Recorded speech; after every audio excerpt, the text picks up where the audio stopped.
So I'm making some jerky today. I thought I would kind of pass along how I do it.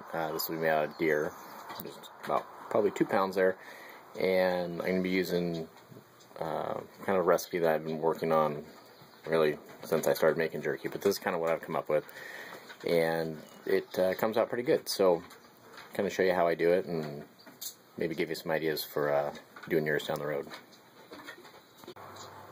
So the first thing I'm going to do is just take out my meat.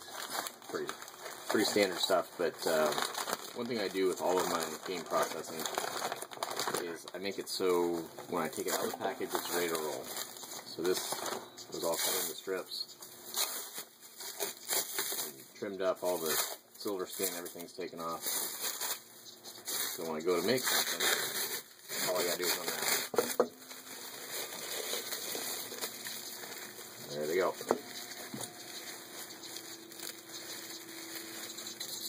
And then I'll show you what basically the brine's going to be. So the first step is taking my garlic and ginger. It's 5 cloves of garlic, a chunk of fresh ginger, which works out to about a tablespoon. And I run everything just on a handheld planer. If you've got a good food processor, you can use that too. You just want to get as fine as you possibly can so there's no big chunks. And that'll be the first step. We got our garlic and ginger all processed and added in. Next thing we're going to do is going to add a single tablespoon of regular paprika, smoked paprika, kosher salt, and garlic powder. So all of our spices are in. Next thing we're going to do is we're going to add some lemon. This basically will just help with a little bit of tenderization. Or any seeds you want to pick them out, but get that in there next. And then we're going to add 1 cup of soy sauce. I use kind of a lower sodium one. This one also happens to be gluten-free, which helps if you have anybody that can't eat gluten. So we'll add that in next. The very last thing I add is a couple tablespoons of steak sauce. Use A1 or whatever one you happen to have. And that's the last of the liquid ingredients. Okay, now that we got everything in there, just with a clean hand, you're going to go in and kind of basically stir it all around. And this is going to sit in this liquid for around 24 hours before it hits the smoker. Or you could use a dehydrator or whatever you use to make your jerky. But I'll get this covered up and it'll be ready for the smoker tomorrow. So the last thing I do is put a piece of plastic wrap just right down on the meat. Keeps it from getting any dry spots on it, and keeps it protected in the fridge. And this will be ready to go for the smoker in the morning. So 24 hours later, we're getting the smoker all fired up.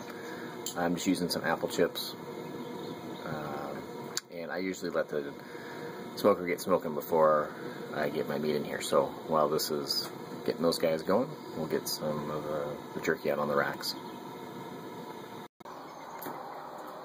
So overnight, this is what it looks like, I guess, after it's sat in its marinade. We're just going to be taking these out, getting them out onto our rack. And once the smoker gets smoking, we'll toss them in.